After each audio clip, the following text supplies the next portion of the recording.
Good morning, everyone. We are, as you can hear and see, we're letting a few more people get in so that we don't have the buzzing and beeping as we get started. I want to thank you all very much for participating in this event. My name is Nisi Bennett, and I am with Social Venture Partners San Antonio. I'm a board member and the director of the Diversity, Equity, Inclusion, and Belonging Committee. We are going to get started in one moment. We have one speaker. Oh, there she is. Perfect.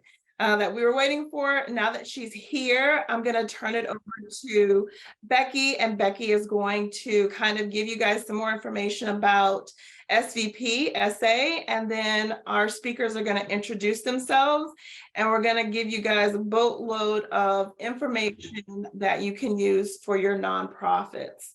So Becky, if you're ready. Hey, Nisi, thank you. And thank you to everybody who's here today. I'm very excited to have this. We've been talking about it, Nisi and I, and Social Venture Partners for quite a while. Just a really quick, for those of you who don't know much about Social Venture Partners, we are a network of donors and philanthropists. And we want to help cultivate a culture of philanthropy in San Antonio and help strengthen nonprofits. What you see on your screen right now is kind of how we do that. So we build organizational capacity and provide skilled volunteers, professional consultants, and some leadership development for nonprofits across San Antonio. If those of you who may have heard of Catch a Fire, which is a capacity building tool, we are the lead organization that provides that to 125 nonprofits here in San Antonio. So that's a real quick. You certainly come visit our website at SVPSA and learn a little bit more about us. We do have lots of workshops that you can join like this and want to get to know you better. With that, I'm turning it back over to our wonderful Nisi Bennett. All right, so thank you again for joining us. I just want to kind of give you a little bit of a rundown. We started implementing DEIB and Social Venture Partners just short of maybe 2 years ago, and there's a lot of work no matter what size your organization, no matter what services you provide. And so we wanted to just really help you all understand the benefit of implementing DEIB in your nonprofit, not just for your workforce, but also for the community that you serve. Your service delivery and your board should look alike. And so that's some of the things that we want to talk about today. And to help us do that, we have some very special guests. So the way this will work is on the screen, you will either see a guest, an introduction, or you will see the question. We will be monitoring the chat for additional questions, but we ask that you guys all remain on mute. It'll just help with kind of moving through the questions. As the questions come up, either myself or Becky will kind of stop the panel and kind of ask that question if it's pertinent to the topic that we're on. Otherwise, we'll kind of save them to the end. There will be time at the end for Q&A. For each person that's presenting today, we do have a little bit of a bio sketch, but we also have a QR code. So if you're on your computer screen, you can use your phone to pull up more information about our speaker and figure out how you can work with them or get in contact with them if you have any questions that you want to ask kind of after the fact. A little bit of a sidebar. We will try our best to get you in and out in the hour ish, and give everybody their day back. But without further ado, here's our first panelist. If you'll go ahead and introduce yourself. Hello, everyone. My name is Arlene Siller, and my company is Ascend Nonprofit and Business Solutions, and we help nonprofits who are struggling with grant funding to support their mission. We help them increase their grant funding by providing solutions to fit their needs, budgets, and time constraints. And we do that through training, coaching, and grant writing services. And I'm so excited to be with you today and to talk about this topic that is very near and dear to my heart. Thank you.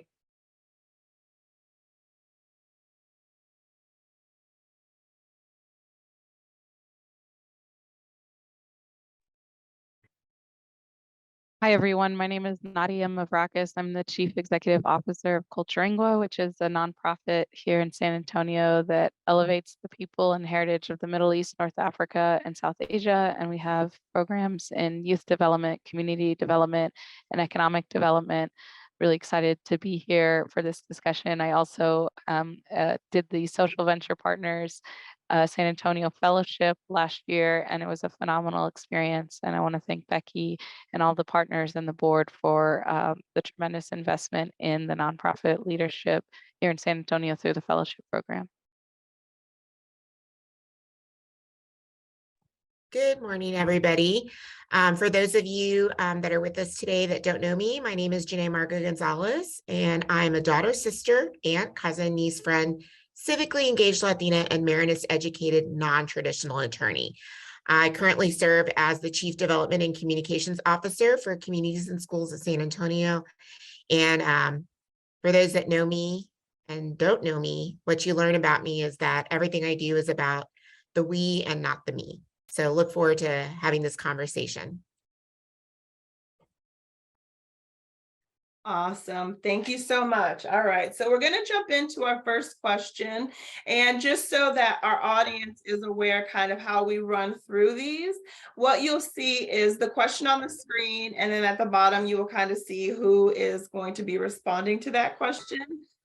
Kind of in that order, just so that you know who's talking when. I know sometimes the Zoom screen can get complicated and you can't figure it out, but this will also help you if you have additional questions to ask that person. You'll be able to kind of pinpoint who's talking about what. So Arlene, I'll start you off. What is your definition of DEI? To me, DEI really encompasses the symbiotic relationship, philosophy, and culture of acknowledging, embracing, supporting, and accepting all differentiators that we bring to the table whenever we enter any space, whether it be the workplace, whether it be the store down the street, at institutions of education. To me, that's really what DEI means. Janae? Sorry, I was having a problem with the mute button, of course. I really don't have anything to add. I mean, literally what Arlene shared is exactly what I was going to share, just about acknowledging, embracing, supporting, accepting all those differences amongst ourselves. Awesome. And Nadia?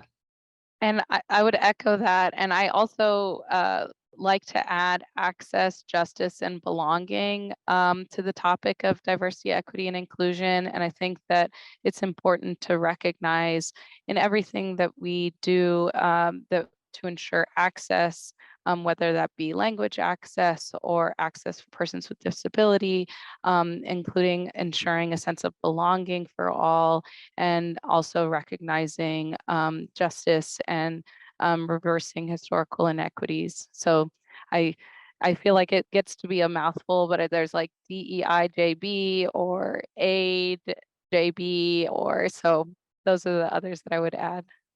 I've heard Jedi. That's been my favorite one because I feel like it's a superpower of some sort, but that's just where we're adding the justice that you talked about. So thank you all. All right. First question up to Nadia. On a personal level, what impact does DEI have in your life?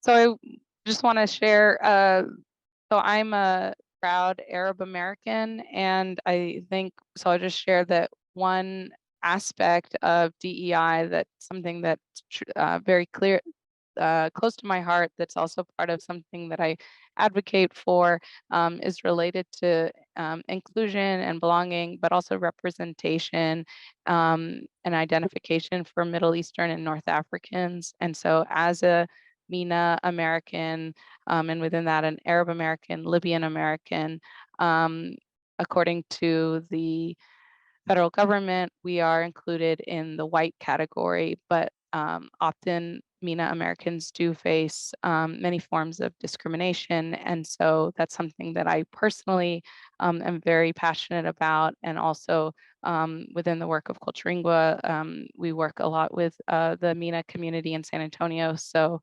that is, so I just moderated a panel discussion on Monday for Dream Week as well, called White But Not Quite, Middle Eastern and North African Identity and Representation. So I think that bringing voice to that community that can often be invisible is personally impactful to me.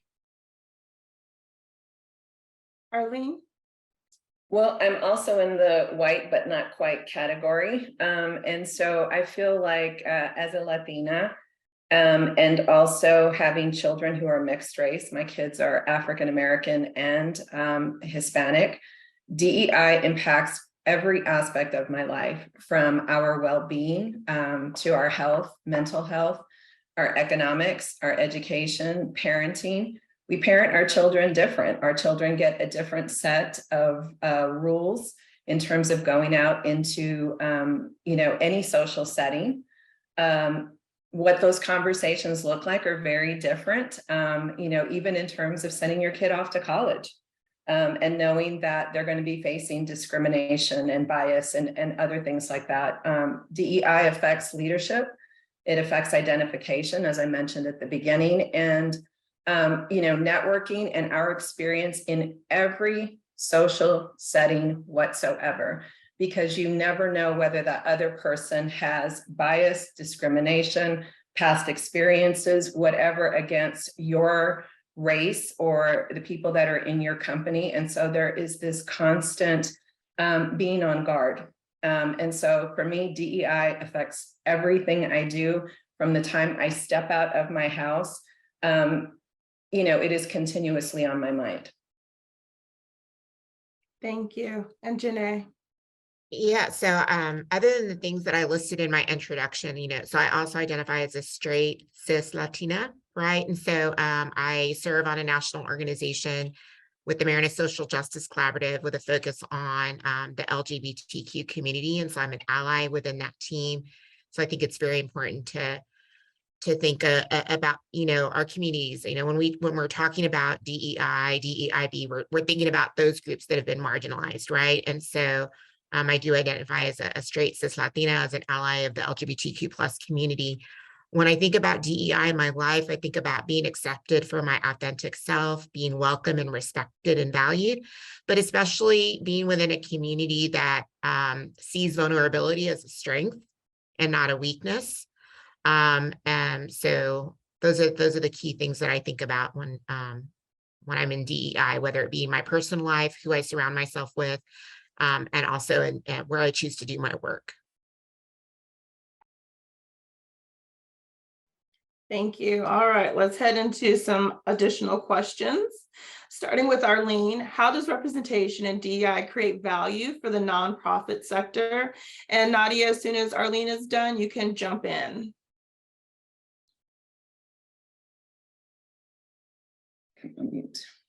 DEI is especially important, I think, within the nonprofit sector, because there's two components to it. There is the inward DEI component, where it's relating to the organization's culture and the workplace, but there's also that external component. So how the organization interacts with volunteers, with donors, with board members, and especially those they serve, and any other external partners or collaborators. And both approaches really need to work together. So a nonprofit really needs to have a broad external reach, but also a diverse team that can expand the nonprofit's horizon and its opportunities and possibilities. And so I think that diversity enables an organization to be healthy, to be vibrant, to have more qualified and relatable staff. And that really leads to greater outreach and greater impact. And so the other thing I think to consider is, as the US population becomes more ethnically diverse, diversification of leadership, staff, board, and donors is very important. But it's also important in terms of our programming and how we set up our programming to reach the individuals that we serve. From a fundraising perspective, diverse fundraising teams are more creative, they're more engaging. They bring about experiences in their writing that others might not have. And that really engages a wide variety of donors and at a deeper level. And then also from that grants and communications perspective, I feel like, especially since my firm does grant writing, we have a very unique opportunity to create change in the narrative of how philanthropy and our grant readers perceive and understand our communities and our people. And I think that helps to tell the story better and just create a different narrative from what has been told about us from people who don't come from our communities. Nadia? Thanks, Arlene. That was so well said. I think I'm going to just give a specific example of a program that Culturingua has that I think really helps embody how DEI can create value. So we have a virtual exchange program that connects young people in San Antonio with young people in Libya in North Africa, and they work virtually over the course of 2 months, both asynchronously and synchronously, to develop a solution to a global challenge and build cross-cultural relationships. And I think that that the intentionality that we had when designing the program and the participants to have a really strong DEI lens has created value to and opportunities for students who wouldn't otherwise have these opportunities. So we work with Title I schools within San Antonio ISD, Title I schools all being low income. 95% of SAISD students are Hispanic. And then we pair them with students in Libya and North Africa, which has been war torn for over 10 years and lacks a lot of opportunities and infrastructure.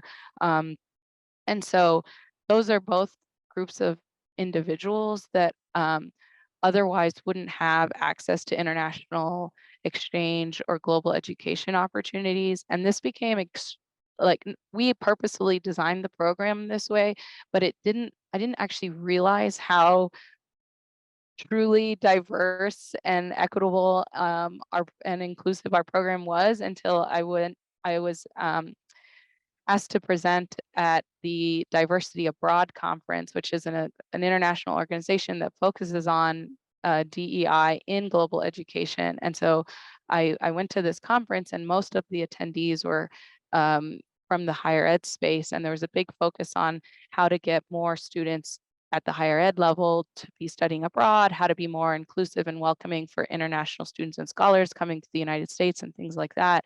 And I realized that first of all, by focusing at the high school level, we're able to attract and work with a group of students that are before they've gone to college are getting this international experience, but also helping influence how those students may perceive or approach their post-secondary education. One of the students that we served in San Antonio is now in college, and she has actually changed her major to international business as a result of the program. And that opening at the high school level of the idea of going abroad. And then also when we think about Libya, for the US, Libya is like a number 4 on the State Department, meaning do not travel to Libya. There are very limited opportunities for Libyans to travel outside of Libya, very complicated and challenging visa requirements. And so the opportunity that we have through technology to bring Libyans and Americans together to break down barriers and build bridges and understanding through virtual exchange is not one that would be as easily obtained through physical exchange. And so that was just one example. Yeah, great example. Lots of work that you're doing there. So good to hear that, Nadia. Thank you for that example. Looking at this question, so when I thought about this and how to develop DEI programs, I think the way I'm going to start it is like, yes, we know this, but like we always look at our population, right? We look at, so in San Antonio, we look at what is the population? What do we look like? Who do we serve? Who we serve look like? But I think specific to communities and schools of San Antonio, if I could speak from that vantage point, we help kids dream and have goals. And the only way they are going to have goals and dreams is if they see the possibilities that are in the world. And until they can encounter somebody that looks like them or is like them, then they can't have those dreams and know what those possibilities are and develop those goals. But I think even beyond that, is for a kid especially to know that they're not alone. Okay, because so when we think about like the mental health of our kids right now, especially, after the pandemic and not being with their peers, there's, a lot of mental health things that we're focusing on as an agency. And so when you're developing DEI programs, having a robust DEI program actually helps the mental health of those you're serving.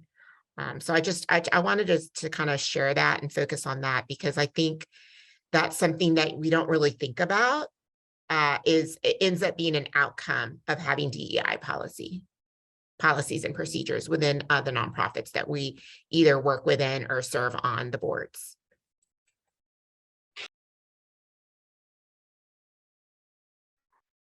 So regarding involving board members from underrepresented populations, I think that so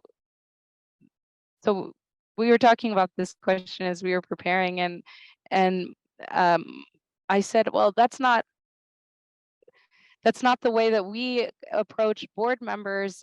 We have a diverse board, but we don't specifically say, oh, we're involving you because you're, from this is not our mindset at all. And Arlene said, well, that's because you've started from a place of diversity. You have diversity embedded in your organization, and is so deeply embedded. And so I think like the way that I think about this question is think about, that your board represents the diversity and the fabric of the community that we serve, and valuing everyone for their contributions, and making sure that when you're recruiting board members that you're reaching into those diverse networks within San Antonio, so that your board truly does represent San Antonio.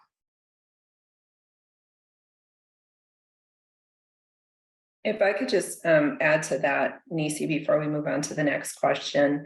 And this kind of encompasses the last two questions that Janae and Nadia both addressed. But, I think thinking about diversity from the start, as Nadia just explained, but, and then in terms of what Janae mentioned, looking at the population and making sure that they are represented at every aspect of your organization. And that includes designing programs and also getting feedback, and at the very least having the people that you serve be part of an advisory committee of some sort, even if they can't necessarily serve on the board because of the way that your bylaws are written. But I think we have to go back and we have to look at all of our policies and procedures from that equity lens and address that diversity at all levels. And it's not just skin color, and it's not just having that token person on there. It's really looking at those skill sets. But what I think it also means is we have to expand our network. So when you're just looking at skill sets, but your entire network, your Facebook page, your friends on there, your connections on LinkedIn, when they're all of a certain race or the majority of it, and that's what you're drawing up from people, for people to be on your board, or to be a volunteer, or you're trying to recruit them for a position within your organization. That's what I mean about starting from a place of diversity. Is I think we have to look inward, and we have to look at those places that are uncomfortable for some of us. How have we been raised? And I've met some people that have grown up in completely white communities, and so they're not very comfortable being around people of color. But I think that's the place of having to really push yourself. I know there are some people who've grown up completely in a Hispanic community and really don't interact with, people who are African American or, Lebanese American or anything like that. So it's really having to push yourself and get out of your comfort zone and look to diversify the people that are in your immediate network, whether it be a social network, friendship, or even a professional network. Awesome. I just want to add some of the things that SVP has done to kind of cast a different type of net when we're looking to diversify the people that engage with what we do. Some of the things that we've done is not having all of our events in one zip code. So even if you typically are hosting events or having programs in one zip code, look at different zip codes and what that could mean and influence in your nonprofit. The other thing that we've done is collaboration. There's a lot of great people doing a lot of great things that are not in your circle, and find ways to collaborate with those people. For example, Dream Week. Dream Week is a great collaborative tool to be inclusive to different cultures and different backgrounds and connect with people that you maybe typically wouldn't connect with. So that's another opportunity for you to kind of jump in and, expand that net, like Arlene was saying. If you look in your own personal circle, maybe trying to do this for yourself and then also for your organization. All right, let's go to the next one. Arlene. So in terms of this, I think I kind of already alluded to it. I think that we have to look at diversifying our own networks, stepping out of our comfort zones, challenging ourselves, recognizing our own biases, and then being willing and open to changing. And it's not an easy thing to do. I really do get that. But I think that there is just so many positive things that can come from it when you allow yourself that opportunity to open up to others and to see things from a different perspective. But also, I think in terms of helping them to feel empowered and included in decision making is to actually include them, to listen to them, and, to, when you are starting a program, to consider that. And I'll give a really good example from a programming perspective. I worked with a nonprofit, and they served elementary age children. And in the summertime, they had various activities going on, but one of the things that they noticed was that there was a subset of African-American girls who would not participate in water activities. The perspective of the people who were putting on the programming, nobody in that was African-American themselves. So they, assumed that, the girls were afraid of water, or that the girls couldn't swim. There was a lot of assumptions and biases that were going on. And the truth is, it was an issue of their hair getting wet. And that's, that's something that other cultures really don't understand. And so when they finally had someone say, and talk to the young ladies about it and understood that it was a perspective of hair, what they did was have a person who is African-American, who was part of the programming on those water days, and would offer braiding services after the girls, had participated in the event, which was a beautiful thing. And not to make them feel excluded, they offered it to anyone that wanted it. So anybody could get their hair braided, and the girls absolutely loved this. But what they ended up doing was having more participation from these young ladies. And so I think it's little things like that. When you're not from that community, you might not understand why there are certain things that we do and don't do. And that's why representation is so important at all levels of your organization.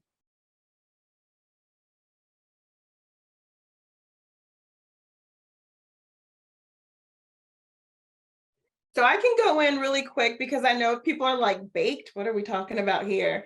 A lot of times when an organization is first implementing DEI, they're really in that demographic, checking the box component of it, very performative, right? And so what happens is they're looking for people to fill the void, and that's how you get the tokenism. And so one question that many nonprofits ask is, how do I create diversity, equity, and inclusion in description? So whether it's for the board member or for program managers or leaders or frontline workers, how do I make this part of the culture? And so I'm going to start with Arlene and jump to Janae on ways that we can kind of bake diversity into job descriptions, board descriptions, or even the culture of a nonprofit. I think it's practicing what you preach. And so again, going back to reviewing your policies and your practices with that equity lens, and by different people within your organization, and not just leadership, not just the board. It's one thing to show diversity in pictures on your social media, but it's very different to demonstrate it. And so it's, walking that walk and auditing your organization and your leadership. And don't do that if your leadership is homogeneous of one, race or gender or age group or whatever. In order to really audit yourself, you have to have those different perspectives and be willing and open to the possibility that, it might not be so diverse. Your scoring might not be really great, but that's an opportunity. It's not a failure. It's an opportunity to make some changes. But going beyond just checking the boxes on age, ethnicity, or gender, it's, really creating recruitment and retention strategies, and also, promoting people of color. I've heard a lot of stories of, people of color who have been in positions for, 5 to 8 years within an organization, and then were asked to train someone that just got out of school for them to become their boss. It's things like that I think we need to take a look at. And whether we think someone represents a particular program or represents our organization, and that they come from a certain background and they look a certain way, not considering that diversity needs to be that representation of your organization, because that's who you serve. And so, just looking at specific target outcomes that you have for your organization, not just in terms of your programming, but for you as an organization. And, what are those target outcomes, and are you really working toward them? Do not create a DEI document just to sit on a shelf. I mean, there's no point. Don't jump on that bandwagon just for the fun of it. You actually have to implement it, and it's it's a daily thing that needs to happen. And so I'll turn it over to Janae now. Thanks, Arlene. Yeah, I was going to say, I think a lot of it has to do with being mindful. Like when Arlene says it's a daily practice, it's like you have to be mindful daily. Like you have to be intentional daily of what this practice is and how you're being inclusive, and the quality of the quality behind the inclusivity and who you're involving, as far as the differences, and looking at that audit and constantly refreshing like your policy and your procedures, and looking at the tools that are out there. So for example, like the intercultural development inventory, like doing an IDI within your nonprofit and having people trained to then talk through that inventory with everybody that has done that. Like that inventory should be done by everybody in your organization. I know, so I also serve on the St. Mary's University DEI advisory board, and they use that tool. They use the intercultural development inventory, and it's something that faculty and staff are required to complete.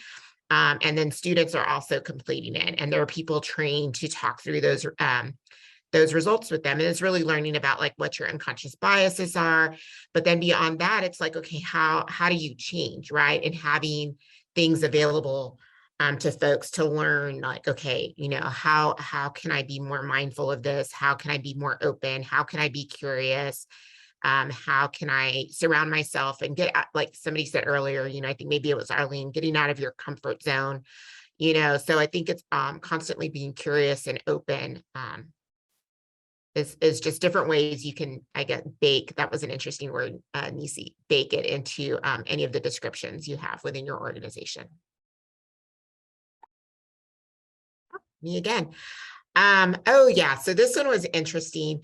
I think going back to really understanding, it goes back, in my opinion, going back to understanding what your unconscious biases are, right? So you understand what your unconscious biases are, and then you have trainings. But I think what we also understand is like trainings aren't going to train away your unconscious bias, right? So what are the different tools you can use to determine how you're hiring people and scoring people when you're interviewing, things like that, how you're hiring and promoting.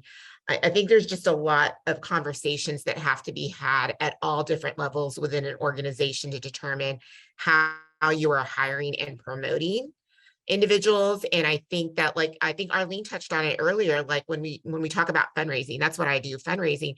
Like, it is valid and valued to have somebody with a different ethnicity that is bringing that experience and is going out and asking or writing grants for your organization. Like, they do bring their own life experiences to their grant writing or to going out to talk to major gift donors, especially when they're talking about the population. They happen to look like the population that you serve.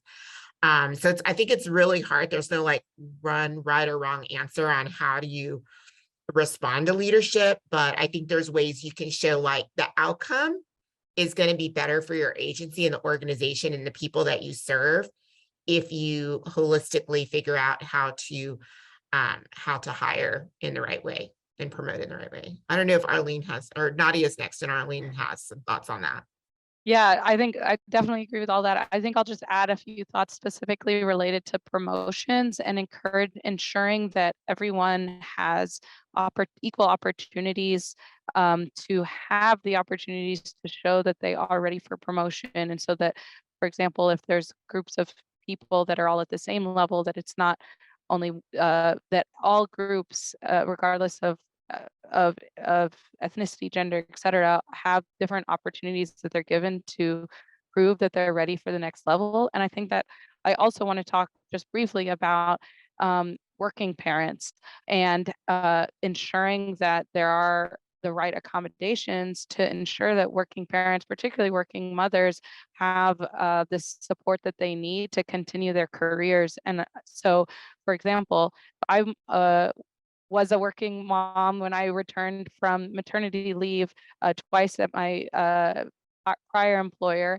and I had tremendous support from my leadership team to be able to step away, to pump, to have a private space to pump, to ensure that my work meetings didn't go past way well into the evening when I had to take care of my children, things like that. And so now that I am the CEO of our organization and we have new moms that are returning from maternity leave, I'm able to be that voice to ensure that we as a leadership team make sure that we keep those considerations into play for ensuring that our newly returning moms and parents have the support that they need. And this also goes for new dads. We know that that we can't only expect, we want parents, both parents, to be able to be successful both in being parents and in their jobs. And so that means that also new fathers also need to have those accommodations to be able to support their families. So I think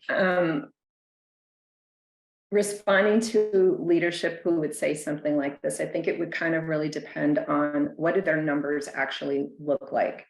So we worked with an organization whose leadership and board was predominantly white, but they served people of color, Hispanics and African Americans at about 91%.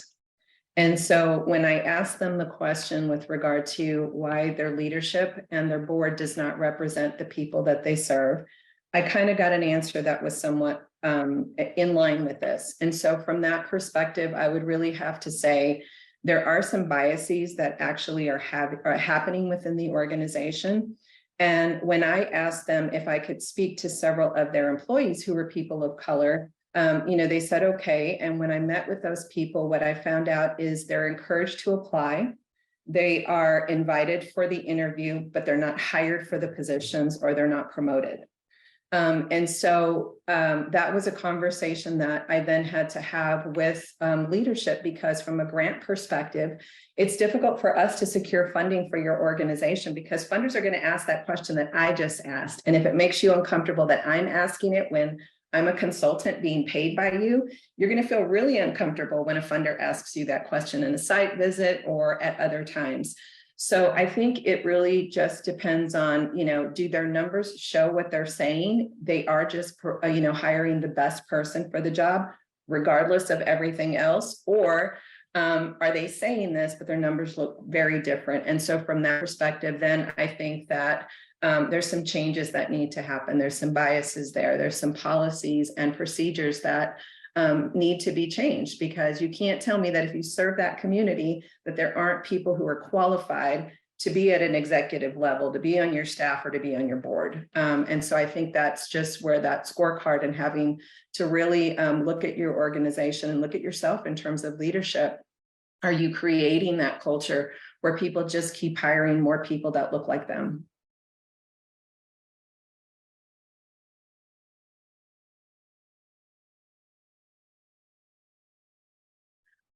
So, this is, it's important to measure because DEI is a team sport. That's really how I look at it. Everybody's got to play a role in creating a more inclusive and equitable workspace that better meets the needs of all employees and those that we serve.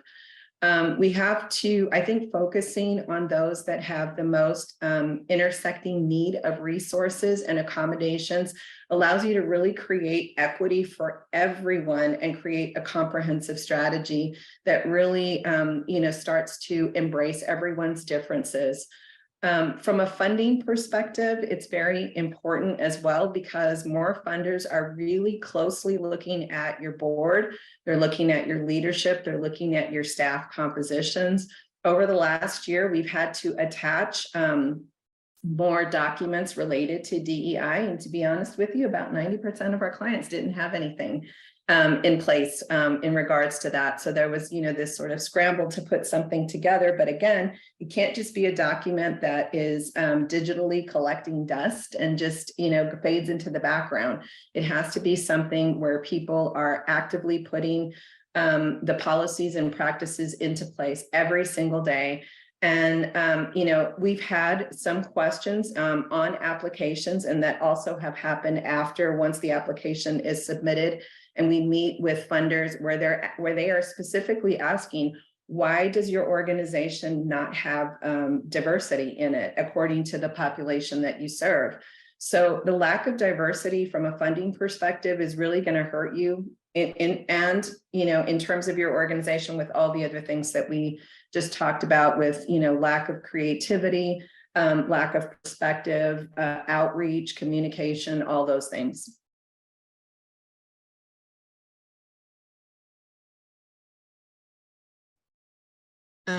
This is a really good question. So I think we've touched a little bit on some of the barriers that limit the ability to implement DI successfully in nonprofits. One of them specifically when we talk about unconscious bias. But I did see a question that Becky put into the chat, and she said, a lot of board members we inherit at nonprofits have been taught that boards should be people with affluence and or influence, and this triggers the less diverse boards. And you can see this mindset of board celebrities that actually aren't the best board members. So how do we change that mindset? So I think one of the things that we can do is we can talk about, like, what are the roles and responsibilities of a board member? What are the expectations of our board member?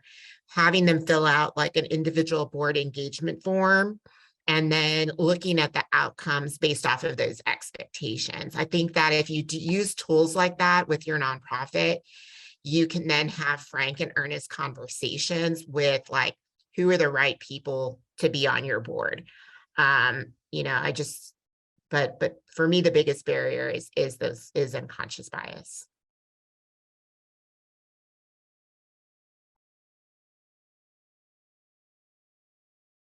So I think that making sure that DEI remains a priority, I do think that, Arlene talked about, don't have a DEI plan that just sits on the shelf. But I think, first of all, it is important to have a DEI plan against which leadership is able to be measured and ensure that the organization is sticking to that plan. And I think that, you know, there's, from a programmatic perspective, I think that it's important to rethink all programs from a DEI lens, and all aspects of what you do. I think so. For example, with program evaluation, one of the programs that we have measures immigrant integration into San Antonio. And this is now we're starting our second cohort of that program, and we've decided to add a whole set of questions related to belonging and ask it for both sides, both the immigrants, the newly arrived immigrants, but also the longstanding Americans that they're being paired with, so that we understand from both sides, how are we creating a more inclusive and belonging community, but then that also ensures that our staff has that focus, not just in our service delivery, but also in, it's a constant reminder in the way that we work to ensure that we have a belonging organization.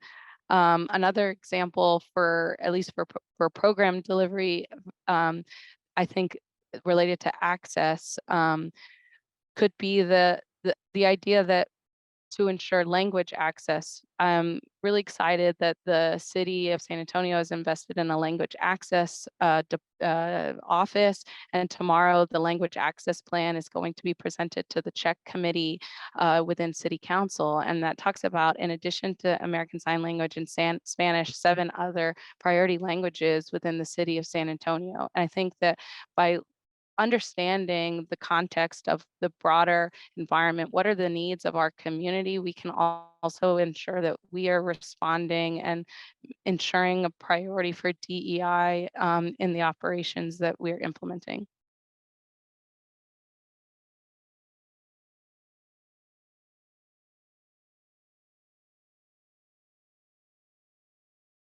For me, I think it was touched upon earlier, like when you create a DEI policy, it shouldn't really sit on your bookshelf, right? So you have to move beyond policy to procedures and process. And so when you're looking at that, you're looking at, trainings, you're looking at ways to celebrate DEI. Like, I think we also have to be mindful, those of us that work in the DEI space or, serve on advisory boards and things like that, we have to remember that not everybody works in that space, right? And so constantly thinking about how are we educating and making folks aware within our agency from the board all the way down top to bottom, and things like that. I know that those are questions that are being asked, at St. Mary's through the advisory board. Here within our own organization at Communities and Schools of San Antonio, we have a DEI committee made up of staff, and so we have our own DEI policy, and then we have our own procedures and trainings, and we're talking about other we can, implement to celebrate what DEI looks like within our agency and our community.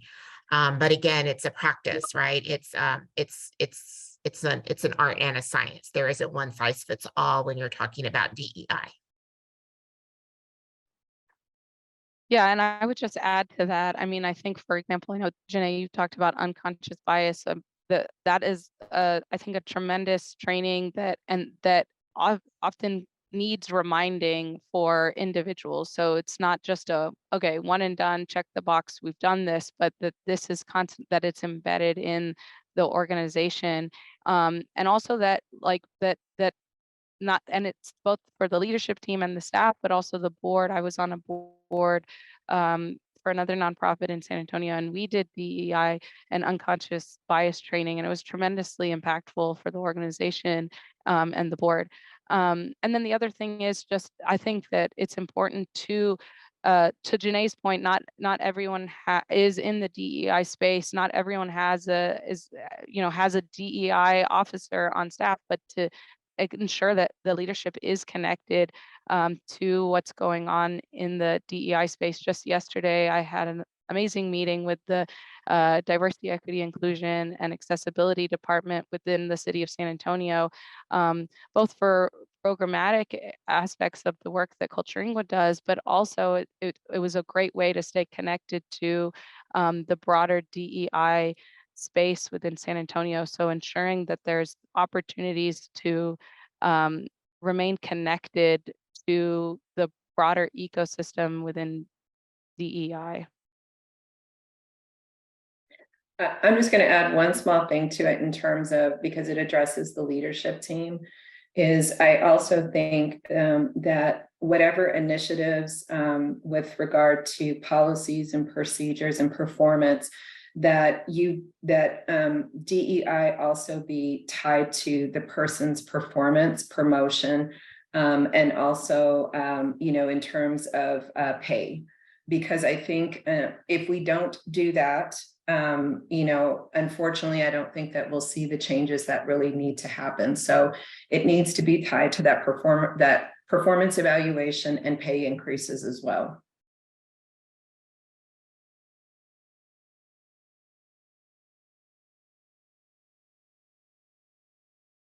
So I'll talk about a story of this is at our really our leadership team and our programmatic staff, and I think this was really transformational for us as an organization. We participated in a capacity building program through Methodist Healthcare Ministries called Prosperos Juntos, Thriving Together, and it was we created a coalition of organizations, government and quasi-governmental representatives, as well as persons with lived experience in the communities that we serve. And throughout the 6-month program, we were all working and really strongly encouraged to work shoulder to shoulder with persons with lived experience, and to truly not be practitioners kind of creating these solutions and then coming into the community to deliver them, but really work shoulder to shoulder. And it was through that experience, not only was myself and the rest of our leadership team, I think really the experience was really eye-opening, but also it really transformed the way that we operate. We actually ended up bringing on 2 of those persons with lived experience onto our staff, and so I think that was I think it was just a transformational experience for us as an organization. Yeah, for me, I wanted to touch on something that St. Mary's University has been working on, and that I'm aware of because of my role on the DEI advisory board. So that they've been working on their preferred pronoun policy and their pronunciation of names. So, most universities, especially St. Mary's University, we do have a very diverse student population from all parts of our world. A lot of folks from the Middle East do attend our university. And so really excited. It's taken a few years. I think that's one of the things when you're in DEI, when you work in the DEI space, we do get frustrated about certain things, but we also learn to have patience, right? That it does take time to get things moving through different bureaucracies, and some bureaucracies move a little bit slower than others, but we are getting there. And so for me, that success story is that I know that their preferred pronoun policy is being implemented, and that's going to be part of like the roster, right? So that's like when faculty are calling on students, they have their preferred name and preferred pronouns. And then they also have a tool to learn how to say people's names correctly and pronounce their names correctly. Because I think there's those of us like myself, I'm really quick to, in a nice way, people never pronounce my name correctly, but I'm happy to share how to pronounce my name. But there are some people, especially our youth, that don't feel comfortable correcting somebody to pronounce their name. And I think that out of respect, we should know how to pronounce their name. And so tools like that are going to be helpful for organizations, large and small. So I have 2 really quick stories that I'll tell you about. So I had the very, very fortunate experience of sitting next to a funder once at a gala, not a funder that I was applying for at the time, but we just happened to sit next to each other at a gala. And, he was a white male from the banking industry. And we got into a really great discussion. And he told me about a situation where they were funding an organization on the East Side. And typically their CRA representative would go to the events, but this person was not available for one reason or another. And so it fell off onto him to go. And he said it was very impactful for him. It had been about 7 or 8 years since it happened, but it was very impactful for him because it was the first time he felt uncomfortable because he was the only white male around a bunch of African Americans. And so he said he always took that experience with him and became very empathetic in any situation because he recognized now what it felt like to be different. And he had never had that experience before. So now that he was in a position to provide funding and, to read our grants and things that we provide to funders, he had a very different perspective. So I think that, is definitely a success story where someone was able to take that negative experience and say, hey, I understand how other people feel. And then from a funding perspective, we had 2 clients roughly around the same time and roughly around the same level of revenue, both their executive staff and their board.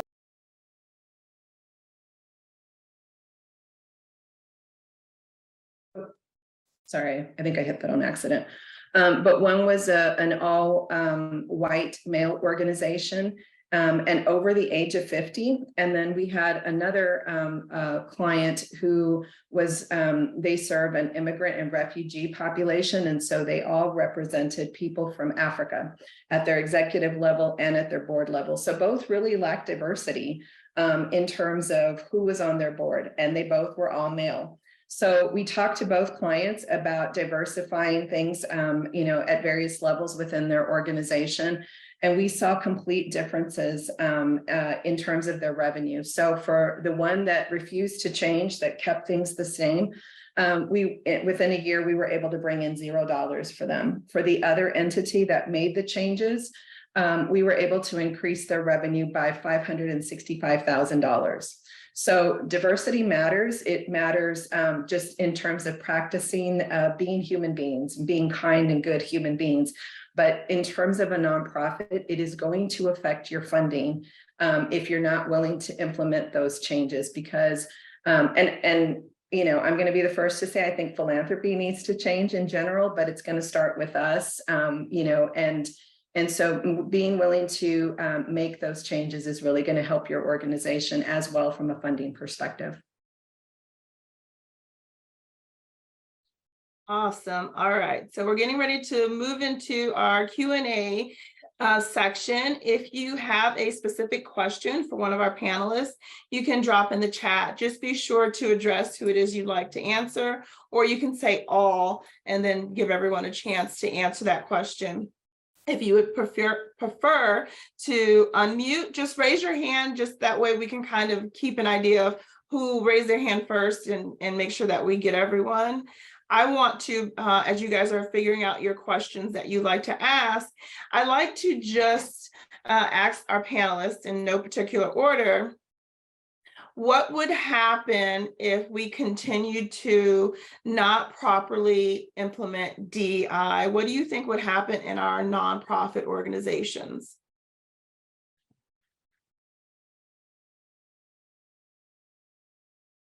If we didn't implement DEI? I'm just gonna, yeah, go ahead, Nadia. Well, I'm just thinking because, I spent the first 10 years of my career in corporate America in the oil and gas industry.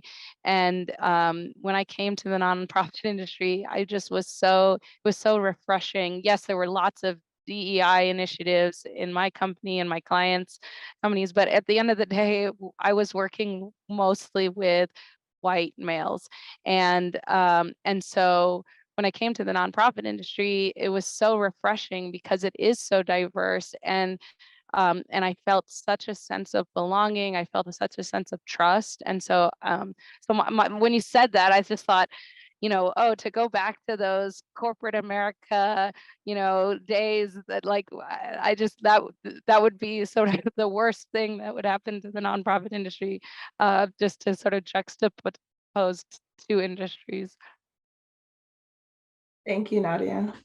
Yeah, I think for me, when you ask that question, Nisi, like, I mean, I'm going to be very honest and vulnerable and transparent here. Like, my immediately thought was, oh my God, that's scary. Fear and scary. Is kind of how I would feel if, like, all of a sudden DEI were to go away and people were not prioritizing DEI. That to me would just be scary.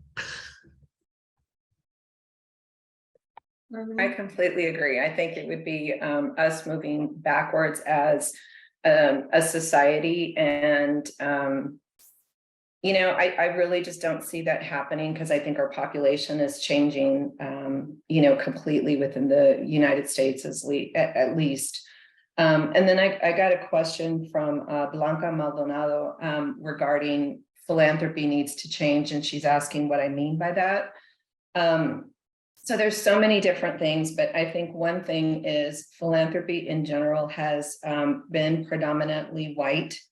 And with that, there have been certain requirements on nonprofit organizations that organizations who are led by people of color don't have all of the resources in place in order to be competitive for some of the funding that is available from those entities.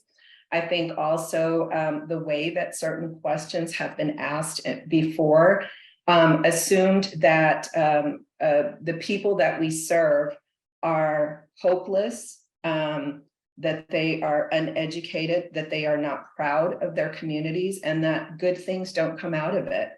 And so I think a lot of times when we have to collect just the negative data and present that to organizations, in order for you to give us this funding, you're missing out on all the good things that happen. I am a product of the South Side of San Antonio. I come from a low-income single mother, household. I'm not, just an isolated case of someone who was able to escape that. I didn't want to escape anything. That is my culture. That's my family. That's my heritage. That's the schools I went to. It's the places that I played.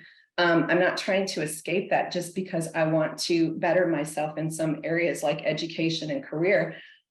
Many of our families want things like that as well for our students and for our kids. So I think in terms of the way that philanthropy sometimes will ask us for certain data, I think some of the language, I have read some websites because we do grant writing across the entire United States. And I have seen things where people are described as poor. And that's the language that's used on their own website, in their guidelines, in their application. What's your percentage of poor? And things like that. So I think it's that kind of language where philanthropy, needs to escape this white knight syndrome where they're going to come in and rescue our communities. I think we have to invest more in communities that are grassroots and led by people of color who live in our community, because the other thing is that we're not just, supporting our communities from afar. We live in them, we work in them, we shop for our groceries around, the people that we serve. And so from that standpoint, that's what I mean about, philanthropy needing to change. Awesome. Thank you so much. I want to just touch point really quick. Chuck, I really appreciate your comment. I think it was very powerful and much needed. And as someone that participates in a lot of DEI events, one of the first questions that always gets asked is, why is it everyone looks the same? And it's usually Black and brown women that are leading DEI initiatives and efforts. And I will say a couple of points. One, it is often the oppressed that understands oppression the best and speaks from a place of experience, and not just a place of experience, but opportunity, wanting to see things different, wanting to see things more equitable. The other thing that I will also remind you of is, for many people, it doesn't seem like it's a big deal, right?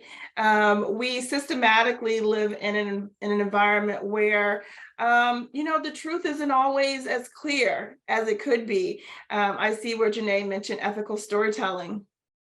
Monday, when everybody was posting MLK quotes, the thing that always baffles me is everybody always chooses MLK photos that are in black and white, when in fact we had color photos at that time.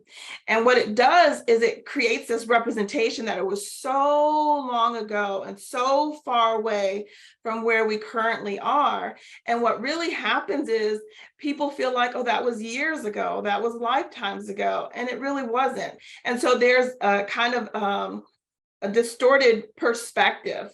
So the people that are being oppressed, whether it's in nonprofits or in organizations and work life communities, are closer to that oppression than folks that feel like the black and white picture of MLK is so long ago and we've come so far. And that's often why we see a lot of people that are minorities leading those DEI efforts. So if there are any other questions, please go ahead and drop them in. I think we're all civilized enough. If you want to unmute and ask your question, you can go ahead and do that as well. And Donna asked, what is your biggest piece of advice for a nonprofit getting started with DEI? Any of our panelists can go ahead and jump in and help Donna. I'll just start with I would look to other organizations that are of similar size when it comes to and asking peers in that group, in that organization, if they have a DEI policy, things that you could model after. I know for us, because we're a national organization, we lean on our other affiliates for different tools and resources.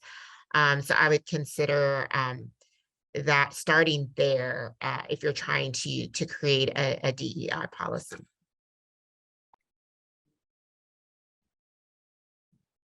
Anyone else want to answer? Jump in there. And Becky gave us a really good statement that a diverse workforce provides a competitive advantage. This is very true.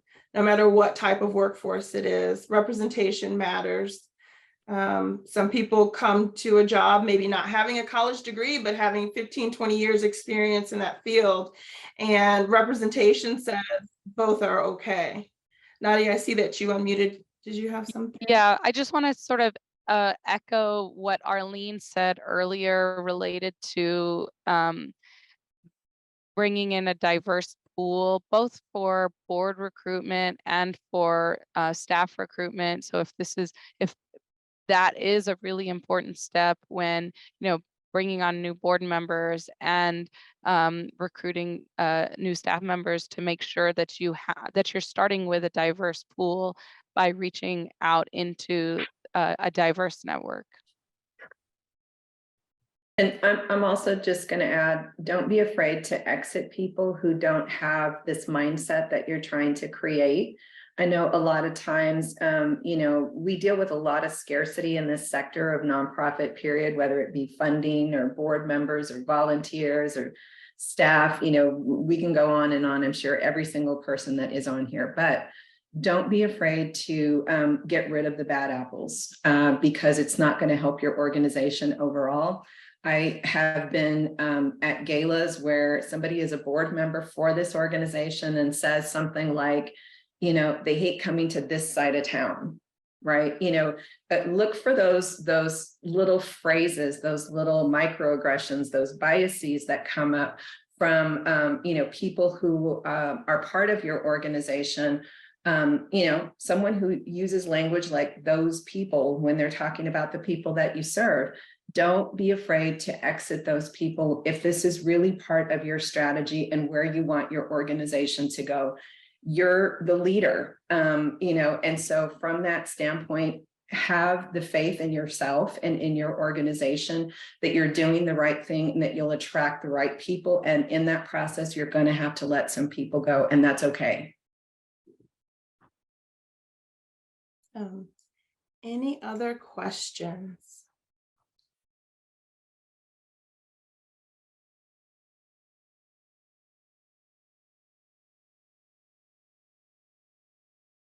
Well, I just want to thank you all from the bottom of my heart for joining us. This was our inaugural Dream Week event.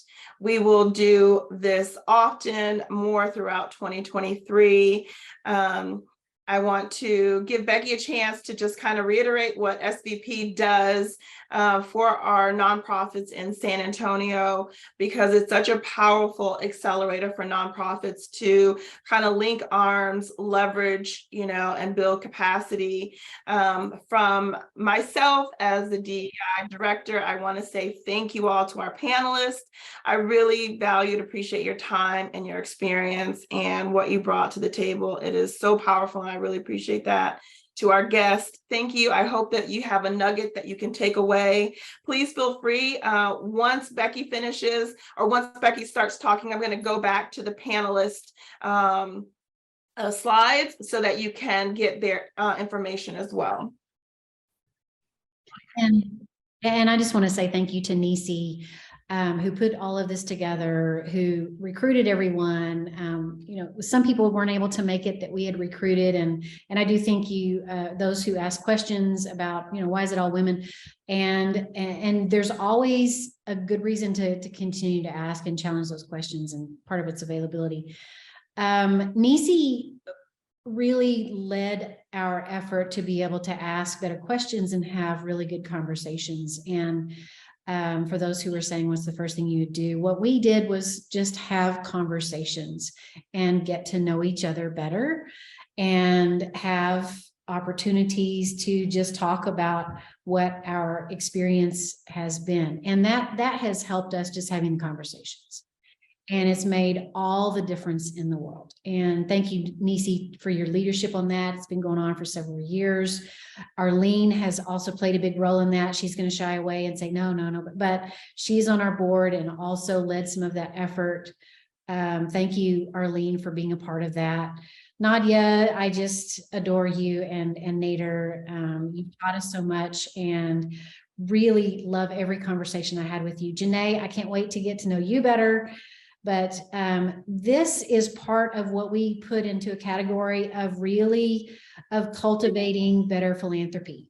And that's part of our mission at Social Venture Partners. We want to be able to learn from the community. We would not survive, and certainly would never survive long-term without DEI and belonging and justice and equity, because it really requires that for our existence. And so this is a very important, it's a great topic for us.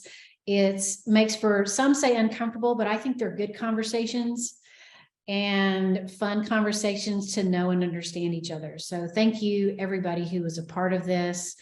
And if you have any more questions, let me know. You can always find me at SVPSA. You get emails from me all the time from our database. So thanks, Nisi. Turn it back to you.